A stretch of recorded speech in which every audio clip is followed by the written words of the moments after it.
Iran ও ইসরায়েলের মধ্যে যুদ্ধবিরতির বিষয়টি মঙ্গলবার দেশটির প্রেসিডেন্ট সহ সিনিয়র কর্মকর্তারা নিশ্চিত করেছিলেন। কিন্তু এরপরেও দেশটির সর্বোচ্চ নেতা আয়াতুল্লাহ আল খামেনির দিক থেকে বিষয়টি স্বীকার করে প্রকাশ্য কোনো বক্তব্য আসেননি।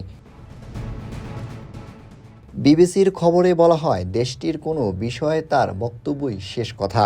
সে কারণে দেশটির ভেতরে ও বাইরে থেকে এখন নজর দেওয়া হচ্ছে যে তিনি এই বিষয়ে কখন কথা বলবেন। খামেনি তেহরানে তার নিয়মিত বাসভবনে অবস্থান না করে নিরাপদ বাংকারে অবস্থান করছেন এমন খবর আগেই এসেছে, যদিও তা ইরান নিশ্চিত করেননি। মার্কিন প্রেসিডেন্ট ডোনাল্ড ট্রাম্প সোমবার সন্ধ্যায় ইসরায়েল ও ইরান যুদ্ধবিরতির সম্মত হয়েছে বলে ঘোষণা দেন। তিনি বলেন, এটি একটি স্থায়ী শান্তির প্রতিষ্ঠার দিক নিয়ে যেতে পারে। ইরান বলেছে, ইসরায়েল যদি তাদের আক্রমণ বন্ধ করে দেয় তবে তারা গোলাবর্ষণ বন্ধ করতে প্রস্তুত। অন্যদিকে ইসরায়েল বলেছে, ইরানে তাদের আক্রমণের উদ্দেশ্য অর্জন হয়েছে, তাই তারা এই যুদ্ধবিরতি প্রস্তাবে সম্মত হয়েছে।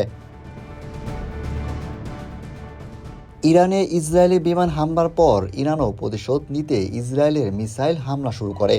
এরপর দুই দেশের মধ্যে চলমান পাল্টাপাল্টি ক্ষেপণাস্ত্র ও ড্রোন হামলার মধ্যে মার্কিন যুক্তরাষ্ট্র ইরানের পারমাণবিক স্থাপনগুলো বোমা হামলা করে। প্রায় 12 দিন ধরে চলা সংঘাতের পর যুদ্ধবিরতিতে রাজি হয় দুই দেশ। ডেস্ক রিপোর্ট, যুগের চিন্তা।